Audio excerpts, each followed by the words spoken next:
Hey you guys, I wanted to show you something that I think is going to be super easy. I haven't tried it before, and super pretty, and so I just wanted to share it with you. I was reading through Colossians 3 and then part of 4 here before the whole book ends, and he talks about continue steadfastly in prayer. This is Paul. Being watchful in it with thanksgiving. At the same time, pray also for us, that God may open a door for the word to declare the mystery of Christ, on account for which I am in prison, that I may make it clear, which is how I ought to speak. Walk in wisdom towards outsiders, making the best use of the time. Let your speech always be gracious, seasoned with salt, so that you may know how you ought to answer each person. And so, like, of course, I'm thinking like drawing a salt shaker or some kind of door or something, and I'm like, flowers. I just came back to flowers. So instead of painting them, because not everybody's comfortable painting flowers, what I've done is I've taken a picture and a picture of these amazing pink and purple flowers, and printed it onto sticker paper, and then I'm going to just cut out different flowers and put them around here in the margins. So we're gonna give this a try here together, guys.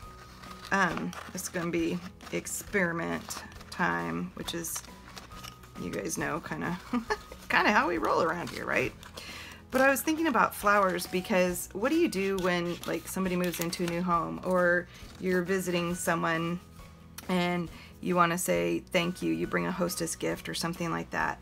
You bring flowers, right? So flowers are a way of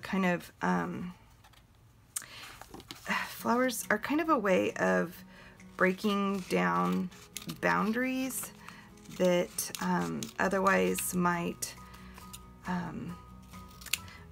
have places where things might feel uncomfortable just because you don't know somebody. And when Paul talks about our words being seasoned with salt, he means making our words worth listening to. Like, instead of just babbling, or instead of just, you know, preaching the same thing you've heard time and time again at somebody, or just correcting them, or being, I think even speaking into somebody's life that you don't have license to speak into, because we really have to earn our way to speak into each other's lives, especially into the harder places. I think it's good for all of us to have somebody that has the right to speak into our life, but I think a lot of us Christians can do more harm than good, when we just start speaking into strangers' lives. And so he talks about praying for wisdom for that, about our speech being gracious and seasoned with salt. And we know Paul, he wasn't one to back down from things. So when he says gracious, he's not saying be wimpy. Paul was anything but wimpy, and his speech is always quite seasoned, in my opinion. And so I don't think he's saying don't tell the truth, or, you know, I'll just make Jesus and this whole Christian thing sound a little easier than it actually is. No, Paul's saying this in prison, and he was paying quite a sacrifice while he was in prison. And I think he was saying, when he says to be gentle and gracious with your words, it's don't go around bashing people with the good news of Christ. Oh, it sounds funny when you say it like that, but it happens. I'm guessing it's happened to all of you guys at some point in your lives, where somebody has said something hurtful. I know it's happened to me, where people have said things that are hurtful, where I was on a trip once in college, and we were hiking in the Grand Canyon, and we were like literally all the way at the bottom of the Grand Canyon, and there was nowhere else to go, like, so you're stuck there, right? And And so you're stuck at the bottom of the Grand Canyon. We hiked in 13 miles, and I was with mostly strangers. I went with a friend and her church group. And I was a Christian. I've been a Christian, I swear I met Jesus in the womb. I feel like he and I have been together forever. And so I grew up Christian. I grew up believing in Jesus. But I had questions because I went with a group that was different than the church I grew up in. So, and they were more conservative than the church I was in at the time. And so I just had a lot of questions, and they were honest questions, like, I don't even remember what they all were, but there were a bunch of honest questions.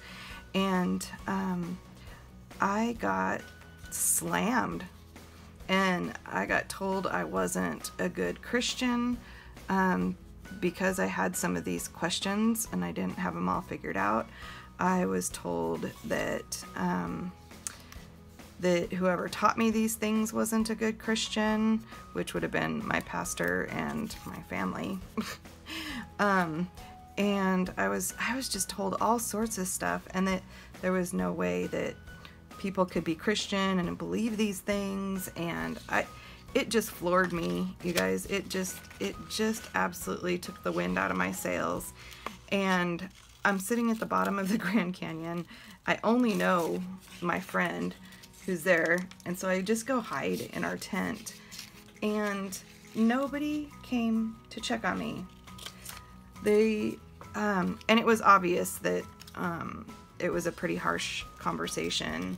They were very excited to correct any of my thinking errors in my faith. They were quite excited, actually, to do all that. And so it was kind of painful, and I think that, again, what Paul's talking about in a situation like this is you don't have to sugarcoat things. They could have stated their belief system, but they could have stated it a little more gently. Like, they could have said things like, oh, well, that's kind of an interesting belief. Here's my thoughts on this, and it would have been like, oh, okay, well, yeah, that makes sense. And I'm totally willing to listen, so yeah, tell me what you think.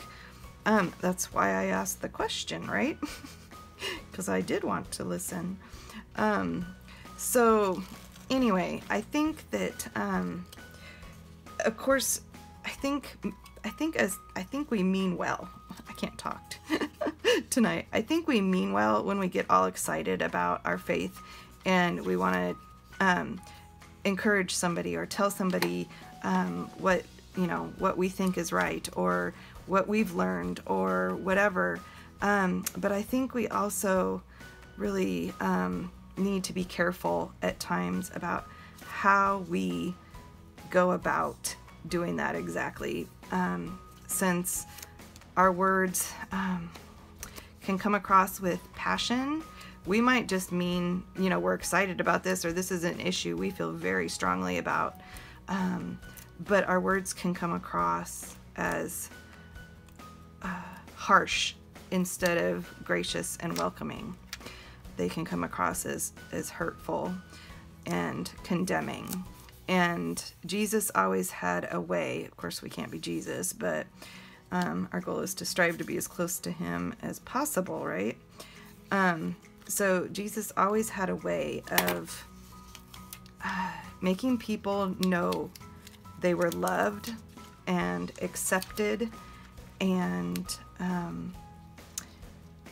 welcome in his midst, even though they were sinners, even though they were a mess, even though they weren't living life in a way that we would think of as pleasing towards him.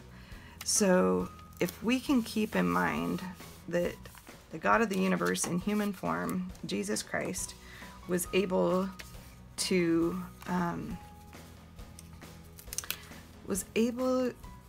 love and speak truth, then to me that's my goal. That's my big goal, is to be able to love well and speak truth into situations.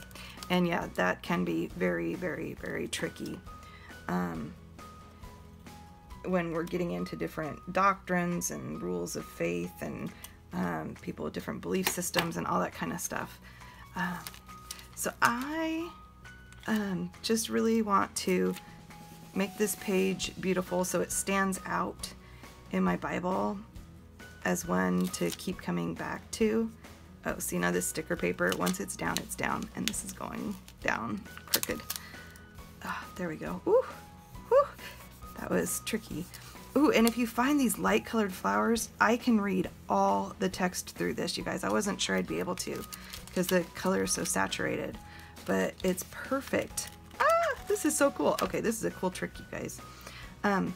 So yeah, I wanted to mark this page just so I can remember that even on this channel, I'm a very passionate person. I can be very loud and boisterous at times, and I can feel very strongly about things. But I remember what it was like to need a place to ask questions and feel safe and be heard and not criticized and all of that. And I want to be able to provide that kind of place for others too. So I hope that you all feel heard and welcome here. And that's why I also don't want to, I just don't want to get into like doctrinal debates around here. I just want to say, hey, we all agree that Jesus is our focus, right? So let's just keep it there, and how we can love one another best. So let's see, what do I want to focus on? I think God's been talking to me about open doors. So I'm gonna just use my white Uniball gel pen and write on top of this sticker. I'm not sure how well this is gonna work, but we're gonna try. More experimenting. Okay, pray.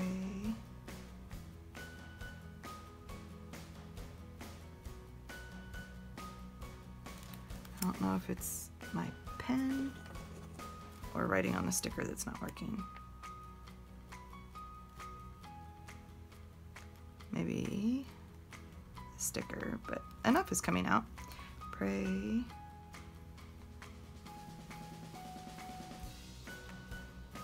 for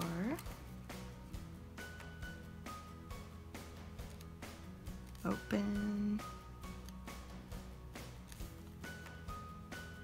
doors.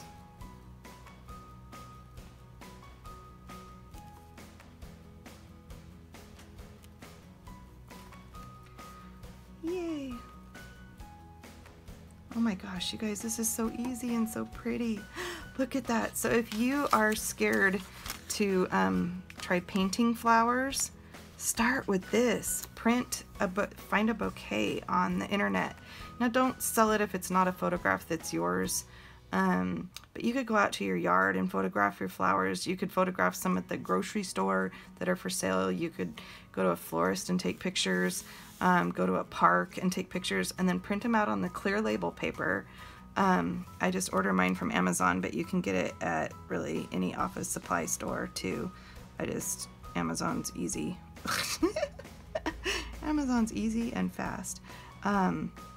And then I still have a bunch of pieces. So I could, if I wanted to bring them over to make this page match, I could bring some of the pink over here. I could save it for another page. I could cut things out and use them to make a card for a friend, to encourage someone. So there you go. I'm probably gonna go over this a couple of times just to see if I can get it to write a little bit more with a little bit more definition. And then other than that, we're done. So I hope this was encouraging. I hope that you guys give this a try. Tag me on Instagram if you ever post anything, because I love seeing what you guys do. And we are going to be starting a Psalms series in a couple of weeks. And I'm going to have downloadables and emails associated with the Psalm series. So use the link in the description box to sign up for my newsletter. So we'll see you guys again soon. Bye-bye.